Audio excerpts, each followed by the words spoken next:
When public servants lie under oath and dismantle healthcare in plain sight, we don't need debate. We need subpoenas. This hearing wasn't oversight, it was a demolition. Welcome to the war. Thank you. Senator Reid. Mr. Secretary, I want to ask you about the CDC's childhood-led program, because we've heard a lot of conflicting messages about childhood. Yes, the childhood-led poisoning prevention program. But we've heard a lot of conflicting messages. First, the program was eliminated as part of your restructuring of HHS, and all the program staff was fired. You suggested that that was a mistake and that the program will be brought back online. Last week, you told Senator Baldwin that lead poisoning among children was a very significant issue, and if Congress appropriated the money, the program would continue.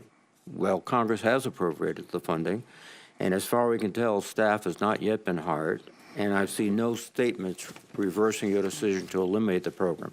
So which is it?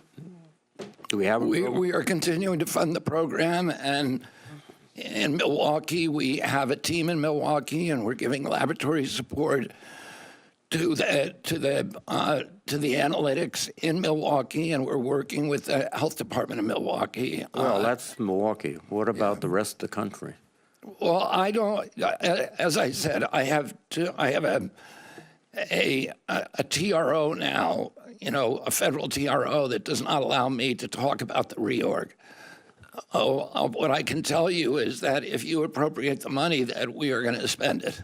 We have appropriated the money, Mr. Secretary. You indicated that you have a program in Milwaukee. What about the rest of the United States? This is not a problem exclusive to Milwaukee. My understanding is that that program is continuing. I'm hoping to. I'm very, very happy to talk to you, Senator, after this and find out exactly what the details are. Well, it should be a very simple answer. The program's back up and running. We've hired the staff, which I don't think you have, and that doesn't indicate that you're serious about getting the program running again. I just want to put a word in to second Senator Collins' support of the LIHEAP. It's a program that is incredibly important to people all across the country. Cold winters, torrid summers in the South, people need it. And I support her comments very much. Now, let me turn to an issue, Medicaid. The Nonpartisan Congressional Budget Office estimates that more than 10 million people will lose access to Medicaid because of the bill under consideration right now in the House. In fact, CBO didn't even get to score all of the Medicaid provisions, so it could be higher. But the consequence of that is millions of people losing Medicare will mean that many more people will go to the emergency rooms because they don't have a doctor. Many community health centers will close because that's the margin that keeps them open. Nursing homes will likely close.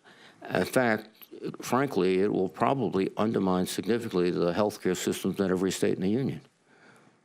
So why are you making these cuts?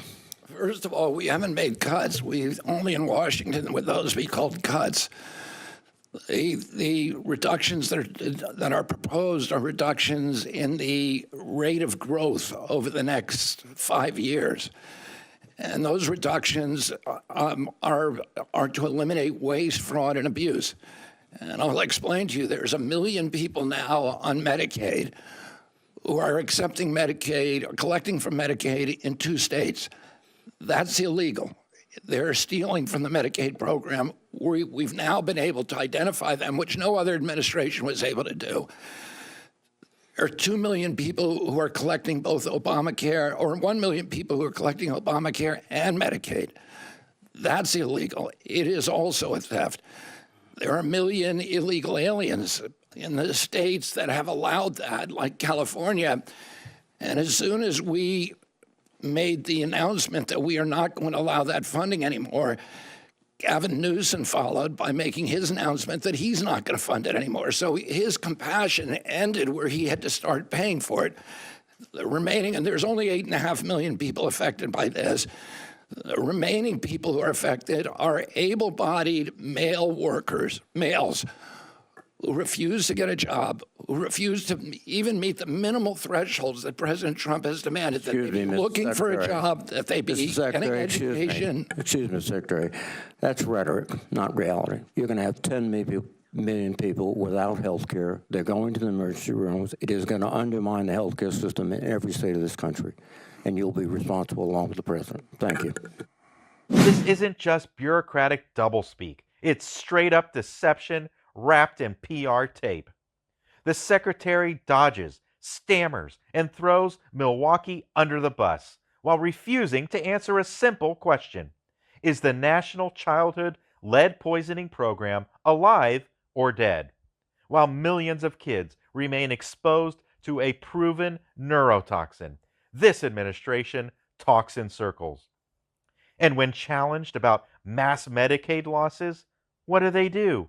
Blame the poor, blame immigrants, blame the states. It's the old Republican playbook. Defund the safety net, then pretend the holes were someone else's fault. They're not fixing Medicaid, they're gutting it and calling it reform. Now, let's pivot from gaslighting to grandstanding as Senator John Kennedy turns the hearing into a one-man theater act to justify slashing NIH and blaming universities for stealing research funds. Senator Kennedy.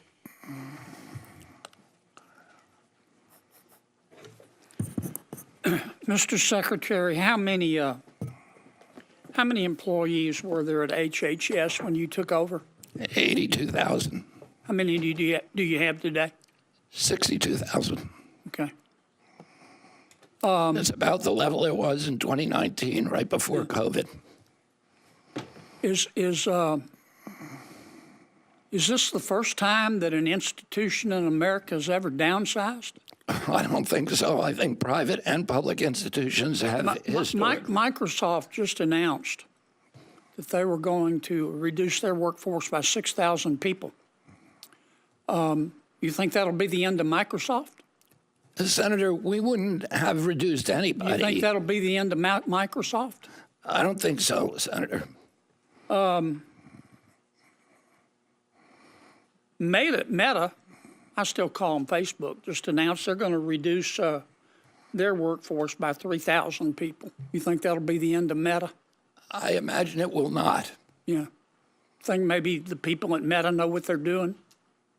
I think that they do. They make a lot of money, Senator. Do you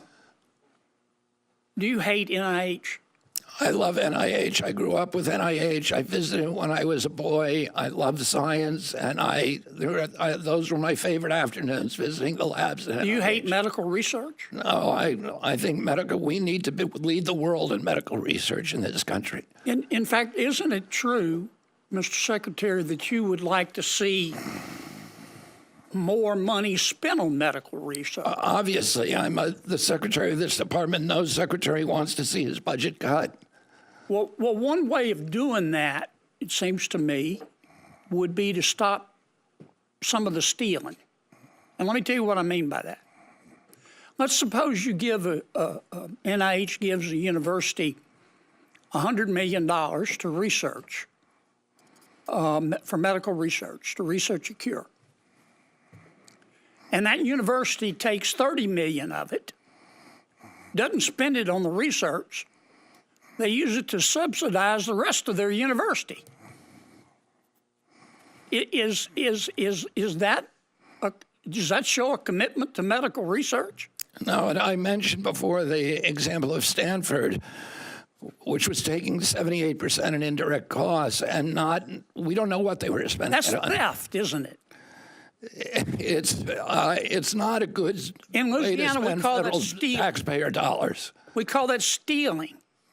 Is there any doubt in your mind that a lot of universities are taking this NIH money, which is supposed to be spent on medical research, and using it to fund other parts of their university? Is there any doubt in your mind, Bobby? Oh, and Senator, the other people who are writing grants, like the Gates Foundation, the Rockefeller Foundation, they paid 10% to 15% in indirect costs. We were paying 50, 60, 70%. So, in fact, what you're doing is adding money to medical research, not it. We will be able to fund many, many, many more studies by eliminating that $9 billion, at least part of that $9 billion cost.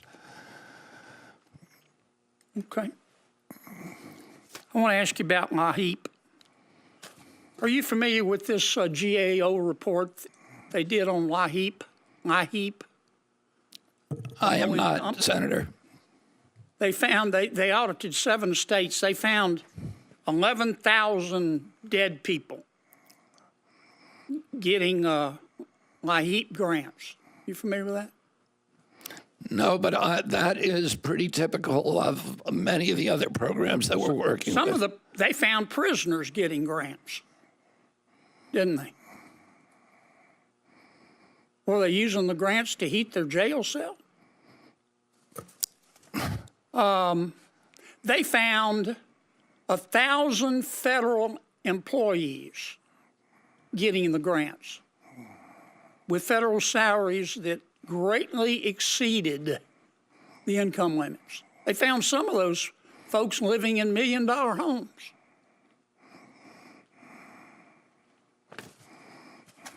I got 18 seconds.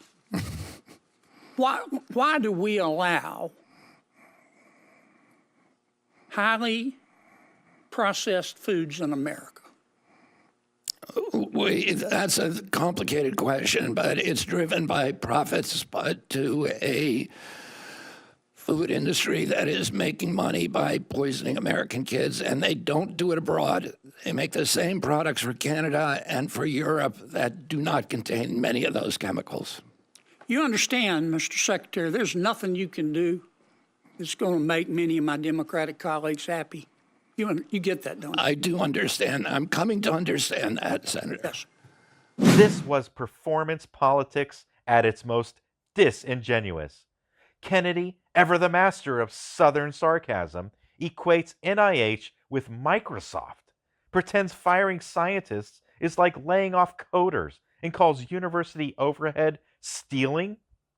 No mention of the countless lives saved through NIH-funded research, just attacks and anecdotes. His goal?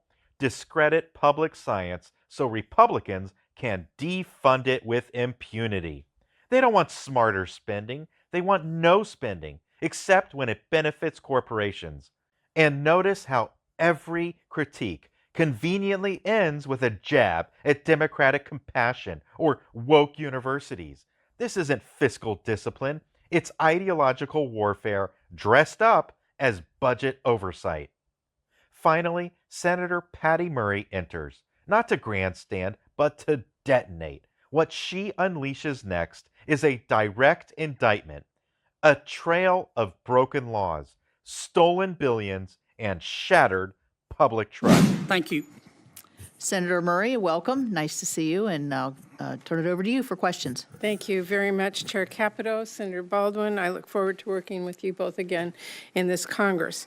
Secretary Kennedy, things are not going well. It's clear what you are doing across HHS is devastating to children, families, seniors, millions of Americans that HHS programs support. Now, you were required to send us an operating plan detailing how you are spending funds that Congress provided for programs that families rely on. You sent us what you titled the, quote, Hill version, which had over 530 asterisks in place of the funding levels. Mr. Secretary, we need the real version with actual funding levels.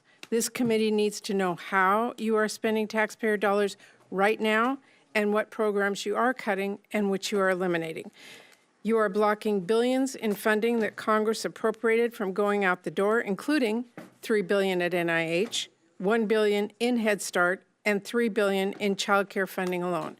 And that's on top of all the other funding you have illegally ripped away. $11 billion from state and local health departments, $1 billion supporting local substance use and mental health programs, and $66 million in Title X funds for cancer screenings, birth control, and preventive care. We know you're dismantling HHS and throwing away generations of investments in our healthcare system and firing critical employees. We are talking about the people who administer Head Start, LIHEAP, Meals on Wheels, or entire teams who are working on preventing chronic disease and Alzheimer's, tracking IVF success rates and safety, maternal health, more. On top of all of this, you propose a budget now with truly devastating cuts that would leave America sicker and weaker. But you're not waiting to see whether Congress approves that budget proposal. This administration is starting to unilaterally implement it right now, in defiance of Congress and the laws we passed. If you aren't already, you're sprinting down the road of illegally impounding billions in funding through intentional action and incompetence. So to my colleagues on this dais, we heard several weeks ago from experts across the country what we risk by ceding American leadership on biomedical research. If we bless these staffing and funding cuts across HHS, that means deciding that we are comfortable with China leading the future development of every drug, device, and vaccine. The supply chain challenges we faced during the pandemic will be the new normal. Our access to the latest treatments and cures will depend on other countries. It's time to stand up and assert Congress's authority. This committee has dedicated itself in a bipartisan manner over decades to make sure we are the global leader in research and development. And now all of us know this administration is now setting us back where it may take decades to regain that position. If we don't, decades of scientific breakthroughs and medical discovery and the bipartisan work to support them risks being burned to the ground, and it will be very, very hard for us to rebuild that. We should be setting this country up for failure. We have to do better. Now, Secretary Kennedy, listening to your testimony last week, frankly, left me pretty confused and concerned about what is happening at your department. You repeatedly claim that staffing and funding cuts that have been reported on publicly and even confirmed by your department staff are not happening. So either you're lying or you're not the one making the decisions. You said, and I quote, "I made sure that Head Start was not cut," later going on to say there should not be any delays, the funding is there. Well, Mr. Secretary, HHS is delaying billions in funding for Head Start and child care. These funding delays meant that a Head Start program in my state that serves more than 400 children had to close its doors and left parents scrambling. So let me ask you about another child care issue. Secretary Kennedy, whose decision was it to withhold child care and development block grant funding? Senator, I want to point out that in 2021, at the beginning of his administration, President Biden submitted his budget on May. You know what? You made an accusation of me, and I'm going to answer it. Okay, I appreciate that. On May 28th, he submitted his budget. So our budget. We're a new administration. Okay, you can go And I down also that want road. to point I out. have just 2 minutes left. I asked you a specific I want to question. point out something, Senator. You presided here, I think, for 32 years. You presided over the destruction of the health of the American people. Well, Our people are now the Mr. sickest people in the Secretary, world. seriously. Because you have not done your job. Seriously. That is an What have you done about it? What have you Mr. done about the Secretary, I epidemic am here of to chronic ask- disease? Mr. Secretary, What you have are you done here in about front- the epidemic Mr. of chronic Secretary, disease? seriously, Madam Mr. Secretary, Chairman. I would ask you to hold back and let the senator ask the questions. Mr. Secretary, I'm asking you a question about child care. I'm asking you who made the decision to withhold child care and development block grant funding. That was made by my department. Okay, and you said last week, quote, "We were not cutting thousands of scientists, we are not cutting clinical trials," but I want you to know in the last 4 months, you fired or pushed out nearly 5,000 NIH staff and terminated more than 1,600 NIH grants. That includes more than 240 clinical trials across the country. So whose decision was it to fire scientists and terminate these NIH grants and the clinical trials? Senator, I don't trust your information with all due respect. You told me 3 days ago or 4 days ago that we had cut a clinical trial in your state, and what you said turned out to be completely untrue, and you knew it was untrue because you corresponded with Jay Bhattacharya before Madam that. Chairman, I will answer that. It shouldn't take me, first of all, raising an issue with you face to make sure NIH is working its way through this. The woman that was in question, as I clarified to you at the last committee, was qualified for a clinical trial, unlike you stated. So Untrue. I will. Untrue. No, that is true. Untrue. She qualified this week. We shouldn't be talking about patients' private information I agree. anyway. And let's leave that. And I will just say your staff didn't get back to me till 45 minutes ago. We have the emails. We have the emails from your staff Madam Secretary, 2 weeks ago. Ms. 2 weeks ago, you were corresponding. Seriously. What you said you knew was untrue when you said it to me. You came here to argue with me. I came here to ask you questions about your budget request. Your budget request is asking us to cut dramatically, but I am also making the point that Senator Baldwin made, that what you are doing right now is enacting your budget that Congress has not passed by cutting critical funding across the board. And I think this committee will find that to be very detrimental in the future. Thank you, Madam Chair. Senator Hyde-Smith. Senator Murray strips the mask off this charade. While the secretary fumbles through evasions, she exposes the real scandal. Billions illegally impounded, critical health programs sabotaged, and children thrown under the political bus. She doesn't mince words. This administration is dismantling public health in real time. The secretary's response? Gaslight, deny, and finally insult the very committee holding him accountable. He blames decades of disease on Murray herself, while he's the one firing scientists and cutting trials. This isn't just negligence, it's administrative arson. And if Congress doesn't act, it will take decades, if ever, for America to recover from this sabotage. What we just witnessed wasn't a policy discussion. It was the full frontal assault of an extremist agenda masquerading as fiscal responsibility. In 3 acts, this hearing revealed a coordinated campaign. First, bury the truth about poisoned children. Second, attack the institutions saving lives. And finally, bulldoze what's left of our healthcare infrastructure, all while gaslighting the public and blaming the very people trying to stop them. This isn't about trimming budgets. This is about replacing science with superstition, compassion with cruelty, and expertise with ideology. The Secretary and his GOP enablers aren't interested in reform. They're interested in erasure. Erasing safeguards, erasing accountability, and erasing every remnant of a government that once believed in serving its people. If you're sick, struggling, or simply scared for your kid's future, understand this. They don't care. But we do, and we won't let them rewrite reality while millions suffer the consequences.